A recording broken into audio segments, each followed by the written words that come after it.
लड़का तलवार निकालता है और उसमें से एक स्लैश मारता है जिससे पूरा का पूरा पहाड़ ही टूट जाता है। तभी एक लड़की आती है और हमें लड़का बताता है कि ये उसकी फियांसे और बचपन का प्यार। तभी वो लड़की उसे गले लगाती है और उसके पेट में खंजर घोंप देती है और लड़का बोलता है कि ये तुम नहीं हो सकती, मैं जिससे प्यार करता हूँ तुम नहीं हो ये। तो चलो अब वीडियो स्टार्ट करते। ये इटर्नल गॉड एम्परर का चैप्टर 1 एक्सप्लेनेशन इन हिंदी है।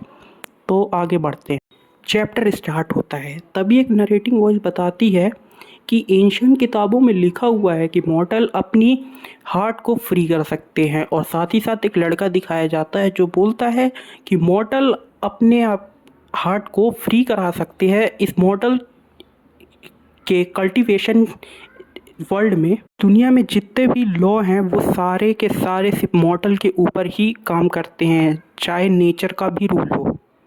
वो बताता है कि मैं 16 साल का हूँ और मेरे पास हेवनली डिफाइनिंग बॉडी है और मैं इस वर्ल्ड के आखिरी लेवल जो कि हेवन रियल्म है उसमें पहुँच चुका हूँ। तभी वो आंखें खोलता है और अपनी तलवार से अपनी एक स्लैश मारता है जिससे पूरा का पूरा पहाड़ ही टूट जाता है। और वो अपनी तारीफ़ करते हुए बोलता है, मैं एक गिफ्टेड वॉरियर हूँ इस कल्टीवेशन की दुनिया पे, मेरा कोई कुछ भी नहीं बिगाड़ सकता, इवन मेरा फेट भी कुछ नहीं बिगाड़ सकता। हमें बताया जाता है कि ये एम्परर मिंग का बेटा है और 9 एम्परर्स में से एक का बेटा है। तभी हमें एक खूबसूरत सी लड़की दिखाई जाती है और वो बोलती है, तुम्हारी तलवारबाजी तो और भी ज़्यादा अच्छी होते जा रही है वक्त के साथ। तभी लड़का बोलता है, क्या ये तुम ही हो चाह? ये हमें इस लड़की का नाम पता चलता है और ये डॉटर है उन 9 एम्परर में से एक जिसका नाम एम्परर क्विंग है। लड़का बताता है, ये मेरे बचपन की लवर है और साथ ही साथ अब ये मेरी फियांसे बन चुकी है।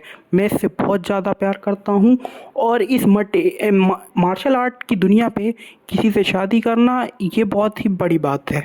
अभी वो लड़की उसे गले लगाती है और उसके पेट पे अपना खंजर घोंप देती है। लड़का बोलता है कि मैंने तुम्हें इतना अच्छे से प्यार किया, मुझे यकीन नहीं होता ये तुम हो, ये नामुमकिन है। तभी एक बंदे की आँख खुलती है और वो सपना देख रहा था और वो बोलता है, चाहिए तुम ये नहीं कर सकती। वो लड़का बताता है 800 साल बीत चुके हैं, ये वो चीज़ नहीं है। तभी एक ब्यूटीफुल सी लेडी आती है और बोलती है, क्या तुमने फिर से वही सपना देखा? हमें पता चलता है ये हमारे मेन कैरेक्टर की माँ है। हमारा मेन कैरेक्टर बोलता है, आप डरिए नहीं, बस ये एक सपना था, बस एक डरावना सा सपना।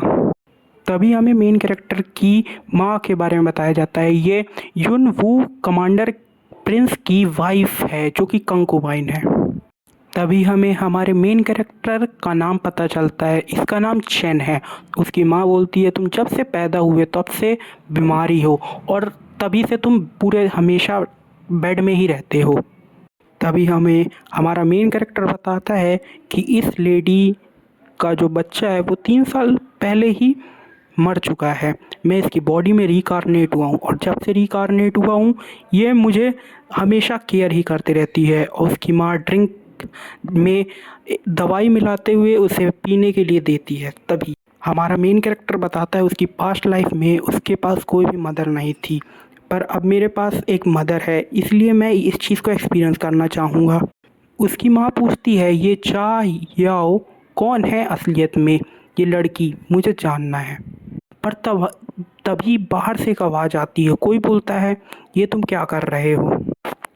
तभी बाहर सीन शिफ्ट होता है और कुछ लोग के साथ एक बहुत ही खूबसूरत सा लड़का आता है और वो उस पैलेस के अंदर जाने की कोशिश कर रहा रहता है। तभी वहाँ की मेड आती है और बोलती है, तुम जेड पैलेस में नहीं जा सकते बिना परमिशन के, किसी के पास भी ये करने का अधिकार नहीं है, भले ही तुम क्यों ना एक प्रिंस हो। तभी प्रिंस अपने हाथ में ऑरा इकट्ठा करता है और उस लेडी को एक पंच मारता है जिससे वो लेडी जाके एक खंबे से लगती है, जिससे पूरा का पूरा खंबा टूट जाता है। उस लेडी से के मुंह से खून आने लगता है।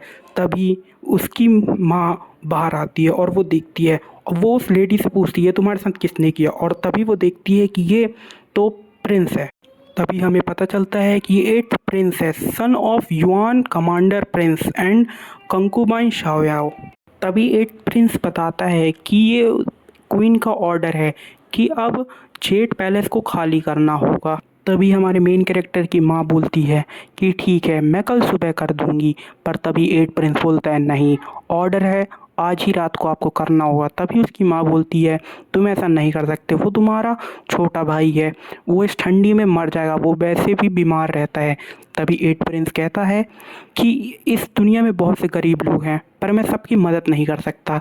तभी उसकी माँ बोलती है तुम ऐसा नहीं कर सकते, वो तुम्हारा छोटा भाई है। तभी हमारा मेन कैरेक्टर बाहर आते हुए बोलता है माँ आपको ज़रूरत नहीं है किसी से भी भीख मांगने की।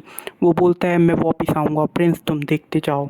तभी हमें एक नरेटिंग वॉइस बताती है कि उसने पास में इतना भी कभी बिटर एक्सपीरियंस नहीं किया था।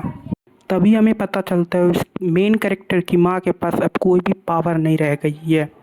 तभी वो नरेटिंग वॉइस बताती है कि इस क्रूअल वर्ल्ड में किसी के साथ बराबरी करना, इसके लिए उस पर्सन को बहुत ज़्यादा स्ट्रांग बनना होगा। इस दुनिया में सबसे ज़्यादा ज़रूरी सिर्फ ताकत ही है, और जो लड़ नहीं सकता उसके साथ सिर्फ मौत आती है, वो सिर्फ मौत के रास्ते में ही चलता है। सीन शिफ्ट होता है और हमें दिखता है हमारा मेन कैरेक्टर एक बिस्तर में है और उसकी माँ दिया जलाते हुए जला रही है। मेन कैरेक्टर हमारा पूछता है कि मॉम क्या कल सेरेमनी है? तो उसकी माँ बोलती है हाँ कल ही सेरेमनी है। तभी हमारा मेन कैरेक्टर बोलता है कि चाहे जो हो जाए कल तो मैं सेक्रेड मार्क अचीव करके ही रहूँगा और एक वॉरियर बन के सबको प्रूव करूँगा। वो बताता है इस दुनिया में सेक्रेड मार्क रहता है जो कि हर ह्यूमन के पास आ जाता है और उसी की मदद से मार्शल आर्ट ही की प्रैक्टिस की जा सकती है। हमें मेन कैरेक्टर बताता है कि जो भी सेक्रेड मार्क नहीं वेकन कर पाता वो कल्टीवेशन नहीं कर सकता और वो सिर्फ इस दुनिया में एक बोझ बन जाता है। और जो एट प्रिंस है उसने सेक्रेड मार्क सिर्फ 10 साल की उम्र में अचीव कर लिया था और वो यंग वॉरियर बन चुका है, वो भी एडवांस स्टेज का, वो भी येलो रेलम का। तभी हमारा मेन कैरेक्टर बताता है कि जो चेन है वो अभी भी 16 का हो चुका है पर उसके बाद भी उसने सेक्रेड मार्क को अचीव नहीं किया और 16 साल की उम्र के बाद ये नामुमकिन है कि सेक्रेड मार्क कोई अचीव कर पाए, और कर भी ले तो 16 साल की उम्र पे वो कुछ भी नहीं हासिल कर पाएगा इस दुनिया में कल्टीवेशन करके। उसकी माँ बोलती है कि मैं तुम पे बिलीव करती हूँ चाहे जो हो जाए। तभी उसकी माँ बोलती है तुम्हें अब रेस्ट करना चाहिए, वैसे भी कल तुम्हें सेरेमनी अटेंड करनी है। मेन कैरेक्टर बोलता है हाँ माँ तुम्हें आराम करना चाहिए कल की सेरेमनी के लिए। तभी उसकी माँ पूछती है चैन वैसे वो शी याओ वो लड़की कौन है जिसके बारे में तुम अपने ड्रीम में बातें करते रहते हो? तभी हमारा मेन कैरेक्टर बोलता है नहीं मॉम आपने शायद गलत नाम सुन लिया। तभी उसकी माँ बोलती है ठीक है अगर ऐसा है तो अच्छी बात है पर याद रखो कभी भी वो नाम नहीं लेना।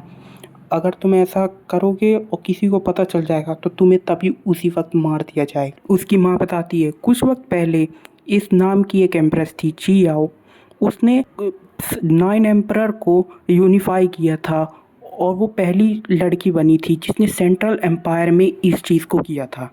तभी उसकी माँ बोलती है अगर तुमने ये नाम अच्छे से नहीं लिया और किसी ने सुन लिया तो तभी वो तुम लोग को मार देंगे।